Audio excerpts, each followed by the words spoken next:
দেখো, তো আমরা এই চ্যাপ্টারটা শুরু করেছিলাম, এখান থেকে একটাই ক্লাস হয়েছিল, তাই তো?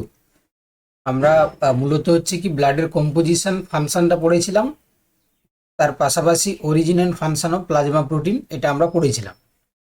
সম্ভবত এই পার্টটুকু তোমাদের প্রথম ক্লাসে হয়েছিল। আজকে আমরা প্লাজমা ফেরেসিস থেকে শুরু করব, তাই তো? প্লাজমা ফেরেসিস, বোন মেরো। প্লাজমা ফেরেসিস থেকে হবে। হ্যাঁ, বোন মেরো, এই এই জায়গাগুলো থেকে শুরু হবে। তো চলো আমি শুরু করে দিচ্ছি। দেখো তো, প্রথমে আমরা যেটা শুরু করছি সেটা হচ্ছে কি, দেখো, প্লাজমা ফেরেসিস। এর মানে কি? না, দেখো, প্লাজমা প্লাজমা ফেরেসিস হচ্ছে কি, দেখো, আহ, এমন একটি চিকিৎসা পদ্ধতি যার মাধ্যমে যে রোগীর বা দাতার রক্ত শরীর থেকে বের করে তার রক্তরস এবং রক্তকণিকাকে পৃথক করা হয়। এরপর রক্তকণিকাগুলোকে একটি প্রতিস্থাপক তরল সহ পুনরায় শরীরে ফিরিয়ে দেওয়া হয়। ওকে, তাহলে কি বললাম একটু ভালো করে শুনবে। দেখো, তাহলে যেখানে আমরা কি করছি, একটা চিকিৎসা পদ্ধতির মাধ্যমে কোনো রোগীর বা দাতার রক্ত শরীর থেকে বের করে নেওয়া হয়। ঠিক আছে, প্রথমে রক্তটাকে আমরা বার করলাম। বের করার পরে হচ্ছে কি, সেখান থেকে আমরা রক্ত রস এবং রক্ত মানে প্লাজমা প্লাজমা আর হচ্ছে কি তোমার ব্লাড কর্পাসেল, রক্তকণিকা, এগুলোকে আমরা পৃথক করি। পৃথক করে কি করা হয় না, এরপর রক্তকণিকাগুলোকে মানে ব্লাড কর্পাসেলগুলোকে একটি প্রতিস্থাপক তরল যেমন অ্যালবুমিন বা স্যালাইন এইগুলো সহ পুনরায় শরীরে ফিরিয়ে দেওয়া হয়। তাহলে আমরা শুধুমাত্র প্লাজমাটাকে বার করে দিলাম, তাই না? আমরা শুধুমাত্র প্লাজমাটাকে আলাদা করে রক্তকণিকাটাকে আমরা স্যালাইন বা অ্যালবুমিন দিয়ে আবার শরীরে পুনঃস্থাপন করে দেওয়া হয়।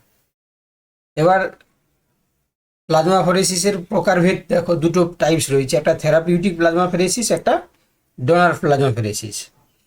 তো এই যে থেরাপিউটিক প্লাজমা ফেরেসিস, যখন বলছে যে অটোইমিউন রোগ বা বিষাক্ত উপাদান রক্ত থেকে দূর করার জন্য ব্যবহৃত চিকিৎসা পদ্ধতি। ঠিক আছে, কি বললাম?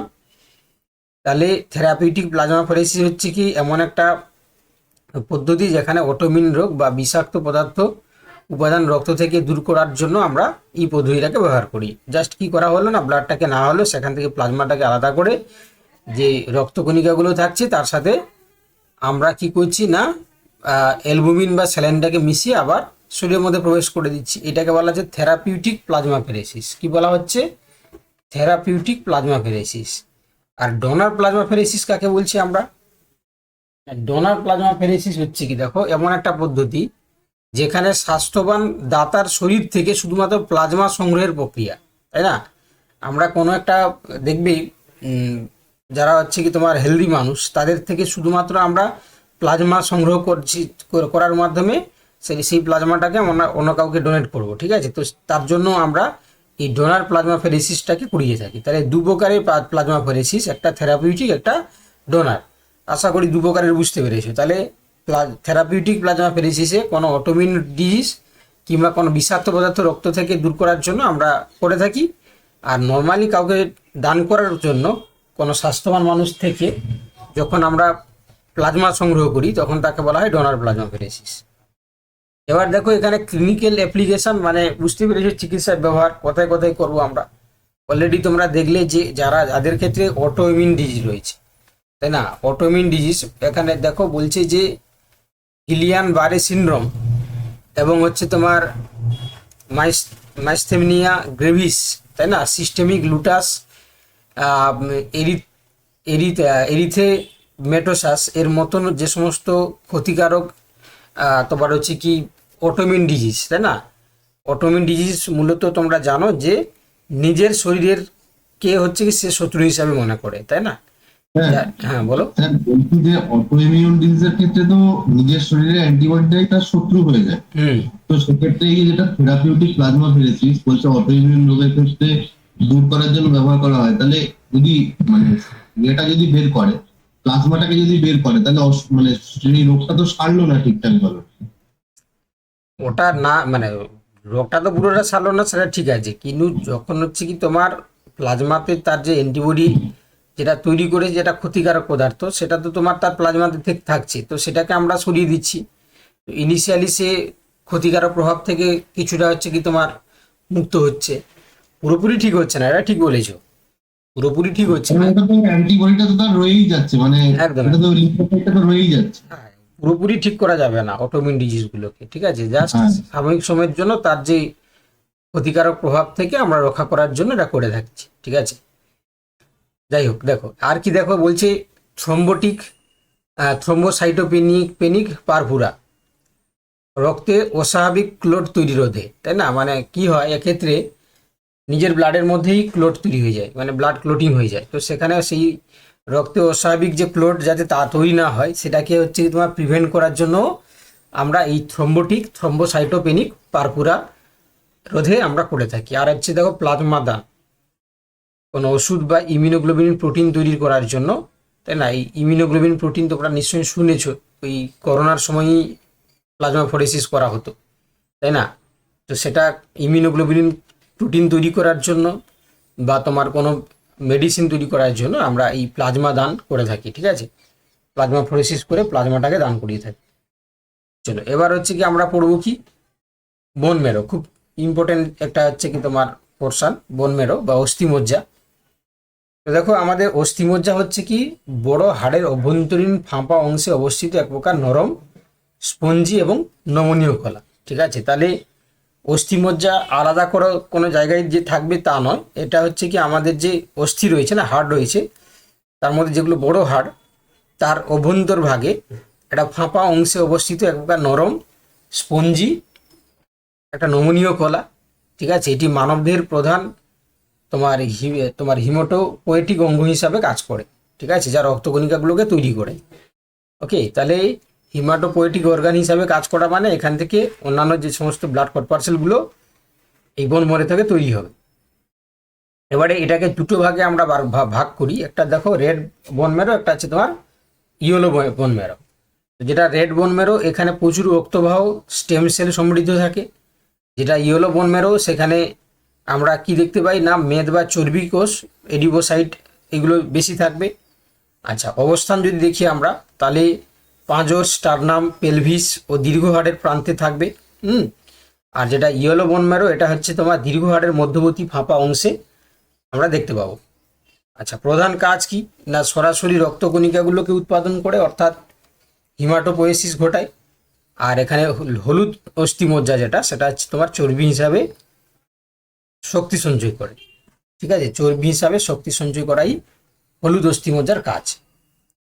এবারে এখানে দেখো বলছে জরুরি রক্তাল্পতার সময়, ডায়াফাইসিসটা কি একটু বলে দেবেন? এখানে যেটা লেখা আছে ওই ডায়াফাইসিস, হ্যাঁ হলুদ অস্থিমজ্জা এখানে। একদম একদম, দেখো তাহলে দীর্ঘ হাড়ের মধ্যবর্তী ফাঁপা অংশে, ঠিক আছে, মানে আমাদের যে সমস্ত লম্বা হাড়গুলো থাকে না, তো তোমার এই যে বলছে যে ডায়াফাইসিস, ডায়াফাইসিস হচ্ছে কি তোমার আমাদের যেটা দীর্ঘ হাড় থাকবে, তো সেই তোমার হচ্ছে কি দীর্ঘ হাড়ের হচ্ছে কি তোমার মাঝখানে ফাঁপা যে অংশ থাকবে, ঠিক আছে, মানে এক কথায় বলতে গেলে আমাদের লং বোনের যে মিডিল সেকশনটা থাকবে, ঠিক আছে, মিডিল সেকশন যেখানে হচ্ছে কি একটু ফাঁকা অংশ থাকে, একটা যেটাকে আমরা সেপ্ট বলি, সেপ্ট SHAFT, সেটাকে আমরা কি বলছি না ডায়াফাইসিস বলছি, বুঝতে পারলে, ডায়াফাইসিস। এই ডায়াফাইসিস হচ্ছে কি তাহলে যে সমস্ত হচ্ছে কি তোমার ধরো একটা লম্বা হাড়ের প্রক্সিমাল আর ডিস্টাল এন্ড মানে প্রান্ত থাকবে, তো সেই প্রক্সিমাল আর ডিস্টালের হচ্ছে কি মাঝখানে যে তোমার টিবিউলার যে সেপ্ট থাকবে, ফাঁকা জায়গা থাকবে, সেটাকেই আমরা টেকনিক্যালি ডায়াফাইসিস আমরা বলে থাকি, ঠিক আছে, আর কিছু নয়। ফাঁপা অংশ যে থাকবে লম্বা হাড়ের, সেটাকে আমরা ডায়াফাইসিস বলছি। আচ্ছা, এবার যেটা দেখো বলছে জরুরি রক্তাল্পতা, মানে হঠাৎ করে যদি রক্তের অভাব ঘটে তখন হচ্ছে কি আমাদের হলুদ অস্থিমজ্জা রূপান্তর হয়ে লাল অস্থিমজ্জার মতন কাজ করতে শুরু করে, ঠিক আছে, মানে এটাকেও তোমরা বলতে পারো যে রিজার্ভ তোমার হচ্ছে কি হিমাটোপোয়েটিক অর্গান হিসাবে কিন্তু ইয়েলো বোন ম্যারো কাজ করে, কিন্তু ইনিশিয়ালি রেড বোন ম্যারোটাই কাজ করে। কিন্তু যখন হচ্ছে কি তীব্র ধরো রক্তাল্পতা হয়ে গেল, কোনো একটা অ্যাক্সিডেন্টাল কারণে প্রচুর পরিমাণে ব্লাড ক্ষয় হচ্ছে, তাহলে সেখানে ইনিশিয়ালি ওখানে কীভাবে ইয়েলো বোন ম্যারোটা কিন্তু সে রূপান্তর হয়ে ইনিশিয়ালি মানে হঠাৎ করে রূপান্তরিত হয়ে সে তোমার লাল অস্থিমজ্জার মতন কাজ করবে এবং সে তোমার কি তৈরি করবে না তোমার বলো না তোমার হচ্ছে কি এই আম, তোমার হচ্ছে কি রক্তকণিকা তৈরি করা শুরু করবে।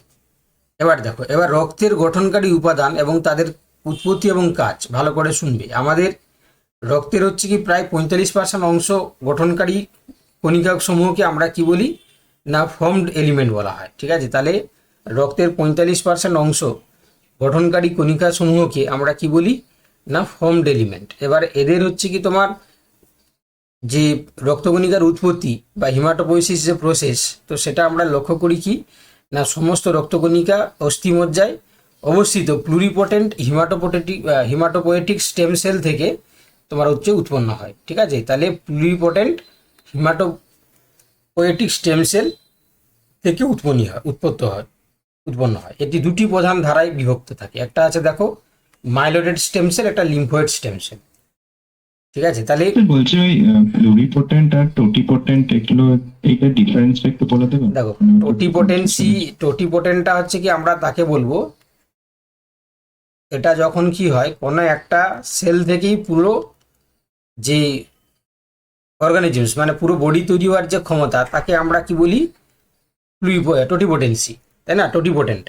তাহলে যখন কোনো হচ্ছে কি তোমার যেমন উদ্ভিদের ক্ষেত্রে দেখবে একটা তুমি প্ল্যান্ট সেল নাও, সে পুরো একটা প্ল্যান্ট তৈরি করার ক্ষমতা রাখে, সেই ক্ষমতাটাকে আমরা কি বলছি টোটিপোটেন্ট।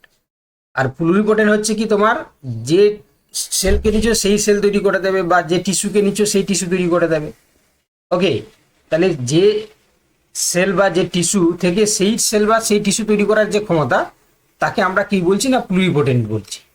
আর টোটিপোটেন্ট হচ্ছে কি সেল থেকে পুরো কমপ্লিট একটা হচ্ছে কি বডি তৈরি করার যে ক্ষমতা তাকে আমরা কি বলছি টোটিপোটেন্ট বলছি। ক্লিয়ার, বুঝতে পারলে?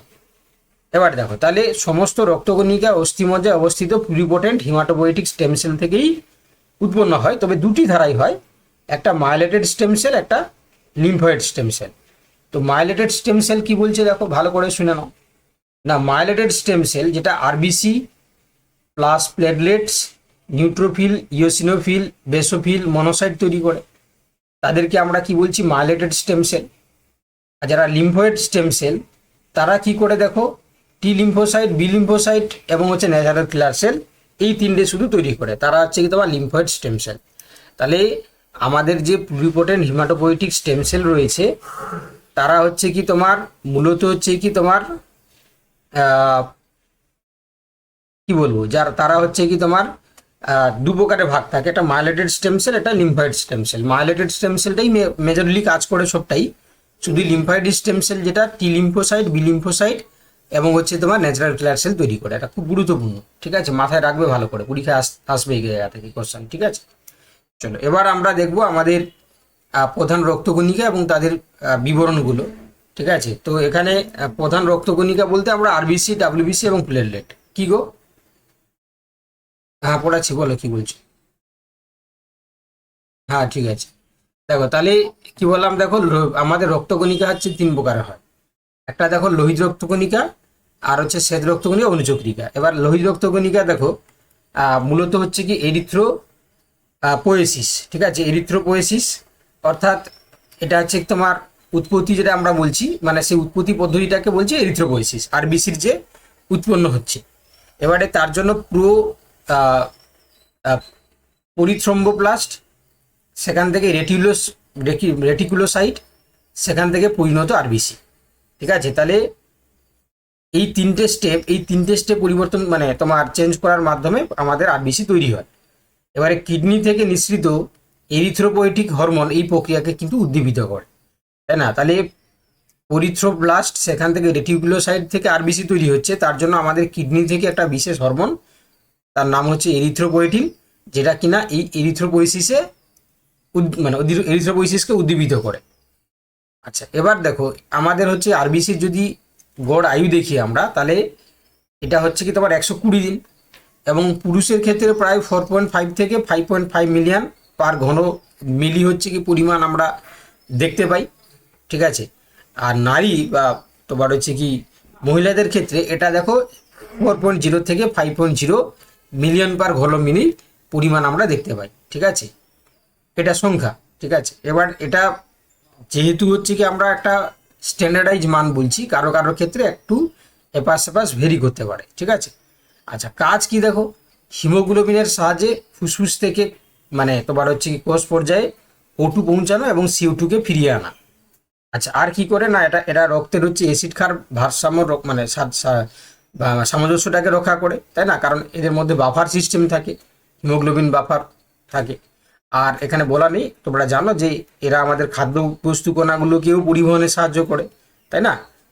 তো এইভাবে কি করছে, আমাদের এই লোহিত রক্তকণিকা সার্বিকভাবে আমাদের কাজ করছে। আচ্ছা WBC এর উৎপত্তি প্রক্রিয়াকে আমরা লিউকোপোয়েসিস বলি, যেমন এরিথ্রোপোয়েসিস আমরা আরবিসির তোমার তৈরিকে বলি, আর এটা লিউকোপোয়েসিস হচ্ছে কি তোমার আমাদের WBC উৎপত্তি প্রক্রিয়ার নামকে বলা হয়। এটা দুটো ভাগে ভাগ করা হয়, তোমরা সবাই জানো, একটা গ্রানুলোসাইট, এটা অ্যাগ্রানুলোসাইট। ঠিক আছে, দানাদার বা গ্রানুলোসাইট।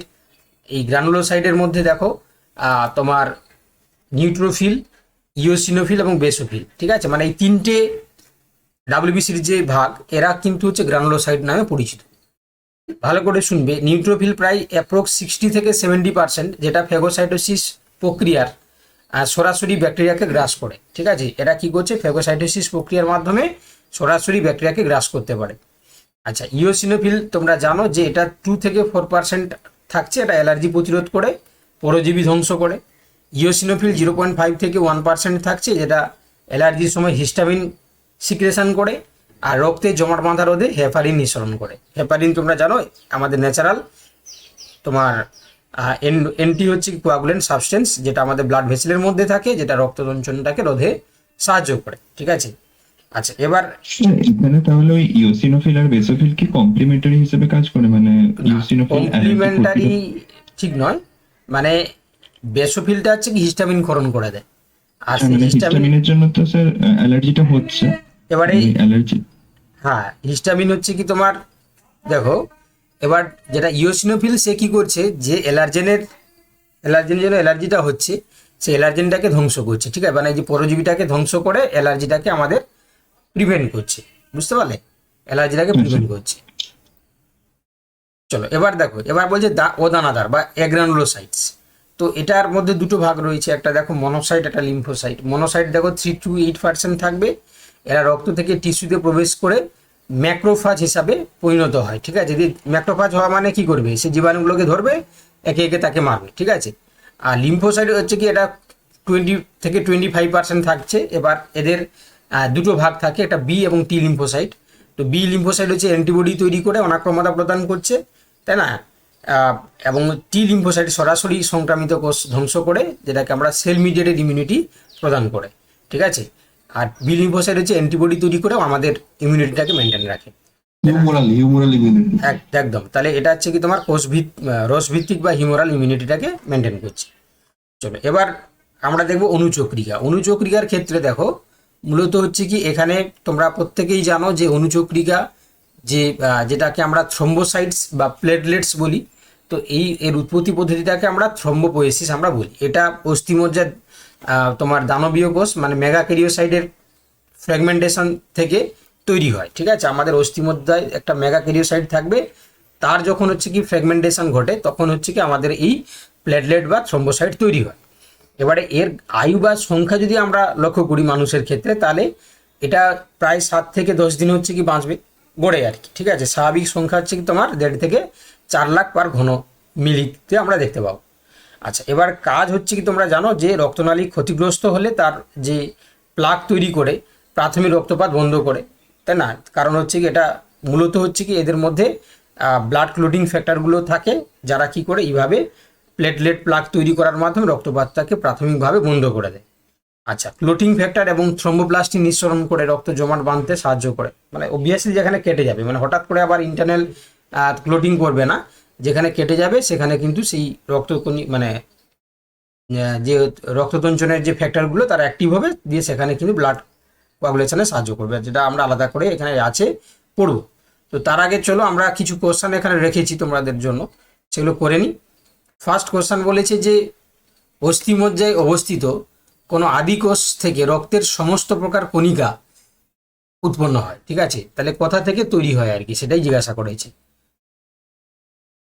তাহলে আমরা একটু আগেই বলছিলাম যে প্লুরিপোটেন্ট হিমাটোপোয়েটিক স্টেম সেল, যেটাকে আমরা পিএইচএসসি বলি, তাহলে প্লুরিপোটেন্ট হিমাটোপোয়েটিক স্টেম সেল, এখান থেকেই আমাদের তোমার হচ্ছে কি ডাব্লিউবিসি আরবিসি প্লেটলেট উৎপন্ন হচ্ছে, তাই তো?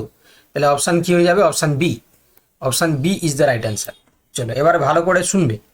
তো বলেছে যে একজন রোগী যে হচ্ছে অটোইমিউন রোগে আক্রান্ত, তো রোগীর হচ্ছে রক্তে অস্বাভাবিক ক্ষতিকারক অটো অ্যান্টিবডি জমা হয়েছে।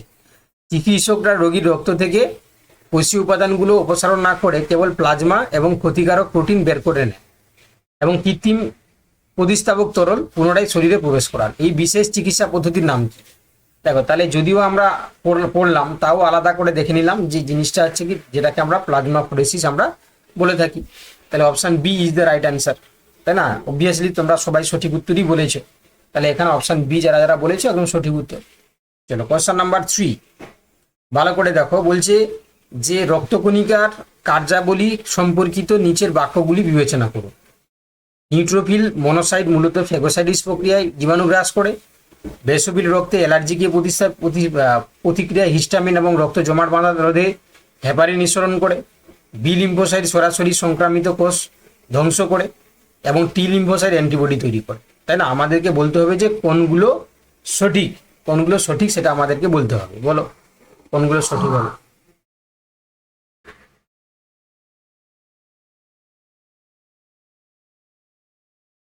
কোনগুলো সঠিক সেটা আমাদেরকে বলতে হবে। আচ্ছা দেখো, তাহলে নিউট্রোফিল মনোসাইট হচ্ছে কি তোমার ফ্যাগোসাইটোসিস প্রক্রিয়ায় রোগ জীবাণু ধ্বংস করে, সেটা আমরা পড়লাম সবাই, তাই না? এটা তো আমরা সবাই পড়লাম। আচ্ছা এবার দেখো, তার পাশাপাশি বলছে বেসোফিল রক্তে অ্যালার্জিক প্রতিক্রিয়ায় হিস্টামিন এবং রক্ত জমাট বাঁধে হেপারিন ক্ষরণ করে, এটাও আমরা পড়লাম, এটাও ঠিক আছে। 1 2 ঠিক আছে। বি লিম্ফোসাইট সরাসরি তোমার হচ্ছে সংক্রামিত কোষ ধ্বংস করে, টি লিম্ফোসাইট অ্যান্টিবডি তৈরি করে।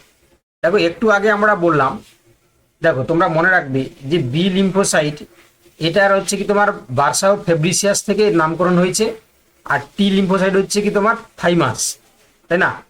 বার্সাও ফেব্রিসিয়াস হচ্ছে কি পাখির অবসারণী ছিদ্রের কাছে অবস্থিত এক ধরনের গ্রন্থি। এবার এই বি আর টি লিম্ফোসাইট আর বি লিম্ফোসাইট হচ্ছে কি তোমার অ্যান্টিবডি তৈরি করে, আর এটা হচ্ছে কি তোমার হিউমোরাল, তাই তো, বা রসভিত্তিক, হিউমোরাল বা রসভিত্তিক যে অনাক্রমতা সেটার জন্য দায়ী। আর এই টি লিম্ফোসাইট হচ্ছে কি তোমার সেল মিডিয়েটেড বা কোষ ভিত্তিক অনাক্রমতা, তাই না? তো এটা মনে রাখবে যে বি রস টি কোষ, আমরা বারবার বলি যে এইভাবে মনে রাখবে, বি রস এবং টি কোষ মানে বি রস ভিত্তিক অনাক্রমতা আর টি কোষ ভিত্তিক অনাক্রমতা। তাহলে এখানে উল্টো আছে। স্যার বলছি ওই বার্সা অফ ফ্যাব্রিসিয়াস, ওটা স্যার একটু স্পেলিংটা বলে দেবেন? বার্সা অফ ফেব্রিসিয়াস, ঠিক আছে, বার্সা অফ ফেব্রিসিয়াস। দেখো তাহলে সেই এটার মধ্যে তাহলে আমরা কি বললাম, 3 নম্বরটা ভুল আছে, তার মধ্যে হচ্ছে কি 1 এটা ঠিক আছে, তাহলে মানে তোমার 1 এবং 2 ঠিক আছে, তাহলে অপশান এ হয়ে যাবে এখানে সঠিক উত্তর। চলো কোয়েশ্চন নাম্বার 4 সবাই বলবে কিন্তু, ঠিক আছে? কোয়েশ্চন নাম্বার 4 অ্যাসারশন এবং রিজন সবাই বলবে।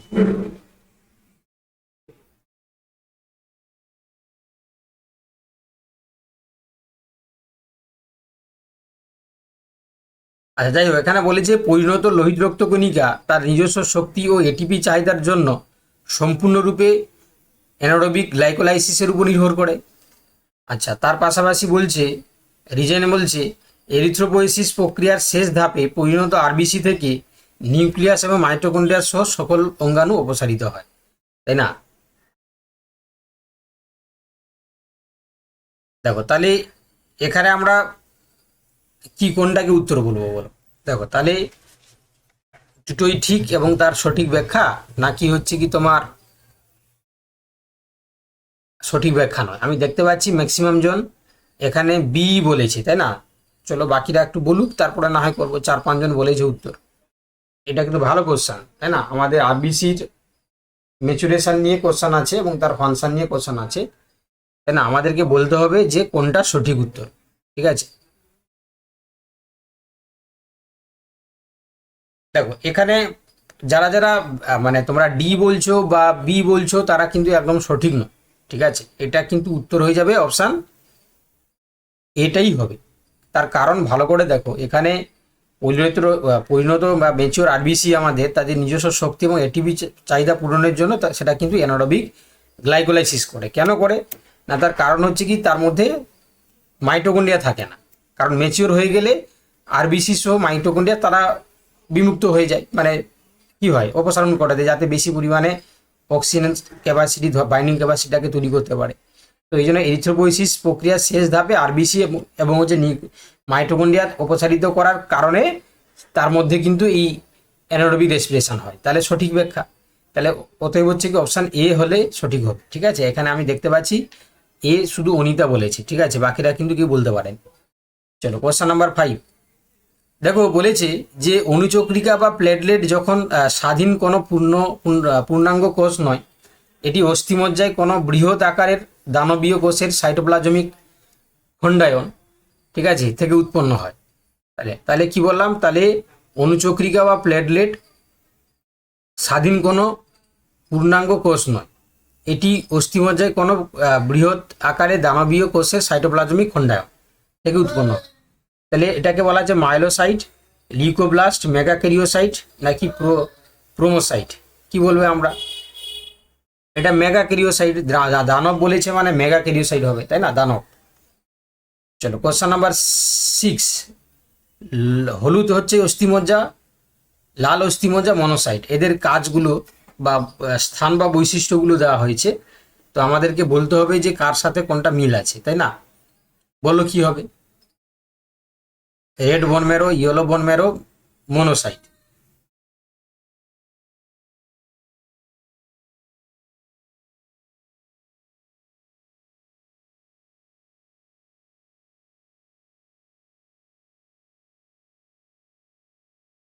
একদম। তাহলে হচ্ছে কি এখানে আমরা দেখতেই পাচ্ছি রেড বোন ম্যারো হচ্ছে চ্যাপ্টা হাড় ও দীর্ঘ হাড়ের প্রান্তে হিমাটোপোয়েসিস ঘটায়।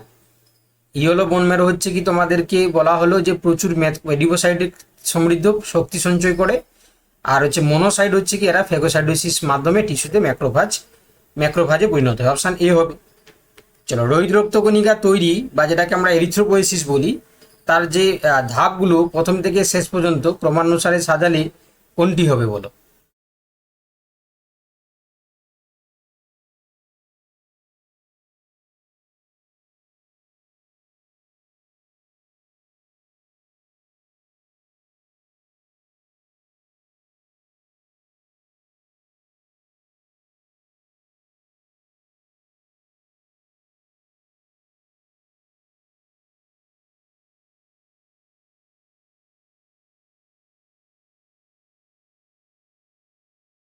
দেখো তাহলে প্লুরিপোটেন্ট হিমাটোপয়েটিক স্টেম সেল, তাই তো? এই যে পিএইচএসসি মানে কি? Pluripotent haematopoietic stem cell. সেখান থেকে প্রোইলিওথ্রোপ্লাস্ট এবং হচ্ছে রেটিকুলোসাইট, সেখান থেকে পরিণত আরবিসি। তাহলে প্লুরিপোটেন্ট হিমাটোপয়েটিক স্টেম সেল থেকে একদম পুরো পরিণত আরবিসি। তাহলে এই যে অপশান এ যারা যারা বলেছে একদম সঠিক উত্তরই বলেছে। চলো কোশ্চেন নাম্বার 8।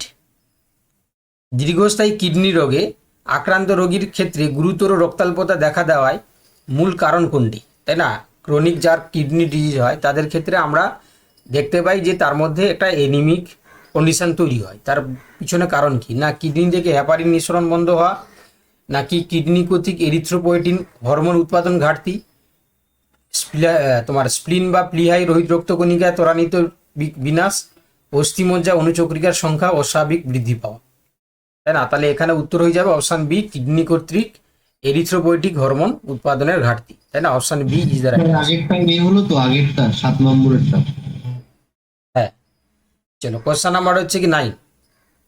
কোন বিশেষ ধরনের তোমার দানাদার শ্বেত রক্তকণিকা পরজীবী সংক্রমণ প্রতিরোধে এবং অ্যালার্জির তীব্রতা কমাতে প্রধান ভূমিকা পালন করে, তাই না? তাহলে এখানে বলেছে যে প্যারাসাইটিক ইনফেকশন এবং অ্যালার্জির তীব্রতা কমাতে সাহায্য করে। তাহলে অবভিয়াসলি এখানে কি হবে? নিউট্রোফিল হবে না ইওসিনোফিল হবে না লিম্ফোসাইট হবে না বেসোফিল হবে বলো? পরজীবীর হচ্ছে কি ইনফেকশনটাকেও কমাচ্ছে, প্লাস হচ্ছে কি তোমার এখানে কি করছে গো, তোমার অ্যালার্জির হচ্ছে তীব্রতাও কমাচ্ছে।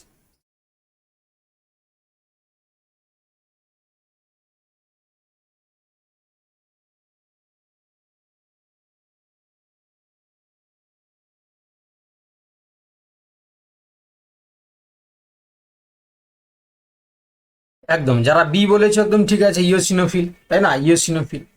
চলো নেক্সট কোশ্চেন নাম্বার 10 বলেছে একজন সুস্থ দাতা তার সাধারণ রক্তদানের চেয়ে প্লাজমাফরেসিসের মাধ্যমে দ্রুত বিরতিতে প্লাজমা দান করতে পারেন কেন?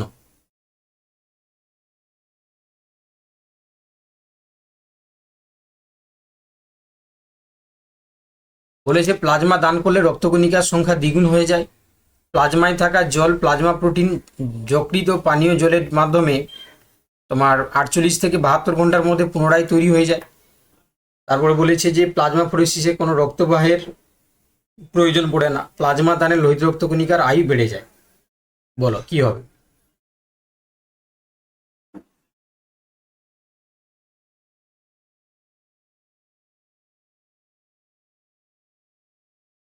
তাহলে এখানে অপশন বি এরটাই হবে, ঠিক আছে, অপশন বি যারা যারা বলেছে একদম সঠিক উত্তর। চলো পরের দিন আমরা হিমোগ্লোবিনের প্রকারভেদ, তার ডেরিভেটিভগুলো জানবো, ঠিক আছে। খুব গুরুত্বপূর্ণ জিনিস, কোনোভাবে বাদ দেওয়া যাবে না, তাই না, অনেক কিছুই জিনিস আমাদেরকে পড়তে হবে এখানে। আজকে আর পড়াচ্ছি না, আজকে একটা বিশেষ দিন, সবাইকে রাখি পূর্ণিমার প্রীতি শুভেচ্ছা ভালোবাসা, ঠিক আছে, তোমরা আনন্দ করো, ঠিক আছে। আমরা আজকে আর বেশি পড়বো না, পরের দিন হচ্ছে কি এখান থেকে আমরা শুরু করব, মনে রাখবে হিমোগ্লোবিনের প্রকারভেদ এবং ডেরিভেটিভ, কেমন? তো যাই হোক, এতটা ভালো করে পড়বে। আজকে তাহলে আমরা কি পড়লাম একটু তোমাদেরকে বলে দিচ্ছি, কারণ রবিবার দিন যেহেতু কোশ্চেন অ্যান্সার থাকে, তো এখানে তোমরা plasmapheresis, bone marrow, formed element of the blood, their formation and functions, এতটা আমরা পড়লাম, ঠিক আছে, বেশি পড়িনি কিন্তু আর বলছি এই উইকে বটানি ক্লাসের পড়ানো হয়নি। হ্যাঁ, ওটা হচ্ছে কি তোমার ক্লাসটা মিস হয়ে গেছে, ঠিক আছে। যাই হোক, তাহলে ওটা থেকে কি কোশ্চেন থাকবে? পড়ানো না হলে কি করে কোশ্চেন থাকবে? আচ্ছা আচ্ছা, ঠিক আছে। ঠিক আছে, তাহলে এতটাই থাকলো, আবার পরের ক্লাসে আমরা দেখা হচ্ছে, ঠিক আছে।